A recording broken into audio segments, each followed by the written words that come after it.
నిన్న మా శాసనసభ్యులు గౌరవనీయులు మైపాల్ రెడ్డి గారి పైన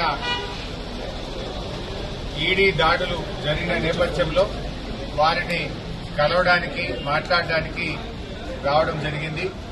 ముఖ్యంగా ఈరోజు దేశంలో అధికారంలో ఉన్న కేంద్ర ప్రభుత్వం, రాష్ట్రంలో అధికారంలో ఉన్న రాష్ట్ర ప్రభుత్వాలు ప్రతిపక్ష నాయకులను, ప్రతిపక్ష శాసనసభ్యులను టార్గెట్ గా చేసి వేధించే కార్యక్రమానికి పాల్పడతా ఉన్నారు.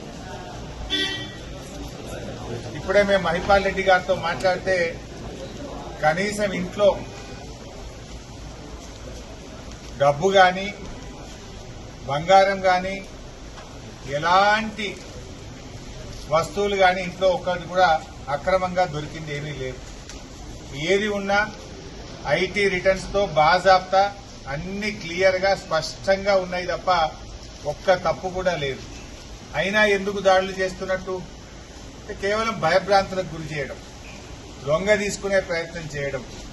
ఒకవైపు రాష్ట్ర ప్రభుత్వం అక్రమ కేసులు పెట్టి ప్రతిపక్ష శాసనసభ్యులను పార్టీలోకి తీసుకోవడానికి మరి ఈరోజు రాష్ట్రంలో కాంగ్రెస్ ప్రభుత్వం చేస్తా ఉంది.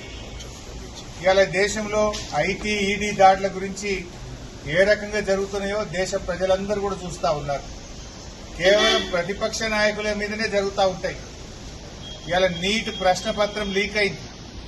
దేశంలో 24 లక్షల మంది వైద్య విద్య కోసం పరీక్ష రాస్తే ఆ పరీక్ష ప్రశ్నపత్రం అంగట్లో సరికైపోయింది. బీహార్లో, గుజరాత్లో 2 రోజుల ముందే ప్రశ్నపత్రాన్ని 30 లక్షల రూపాయలకు అమ్ముకున్నారని అన్ని వార్తలు వస్తా ఉన్నాయి.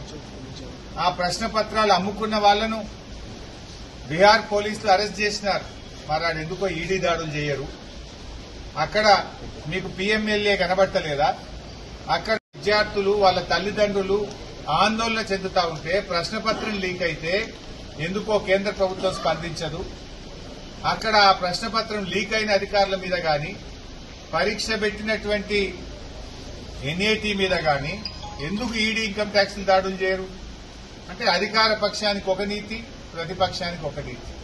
ప్రతిపక్షాల మీద అక్రమ కేసులు పెట్టడం, లొంగ తీసుకునే ప్రయత్నం చేయడం ఈరోజు జరుగుతూ ఉంది. ఎందుకు నీట్ ప్రశ్నపత్రం మీద ఈరోజు కేంద్ర ప్రభుత్వం స్పందించదు?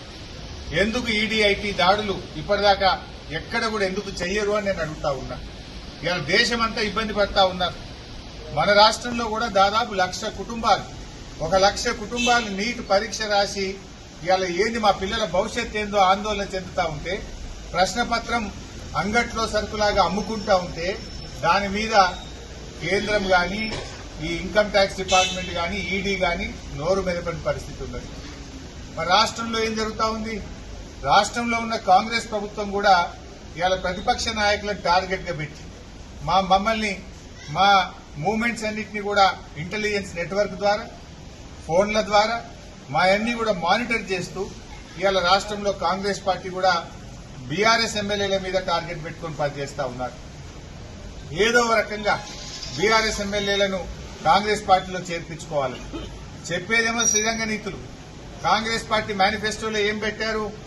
కాంగ్రెస్ పార్టీ మేనిఫెస్టోలో ఎవరైనా ఎమ్మెల్యే పార్టీ మారితే అదే నిమిషం పార్టీ సభ్యత్వం పోయి రద్దు చేయాలని చెప్పేమో కాంగ్రెస్ పార్టీ మేనిఫెస్టోలో రాహుల్ గాంధీ గారే మేనిఫెస్టో విడుదల చేస్తారు. కానీ చేస్తున్నదేంటి?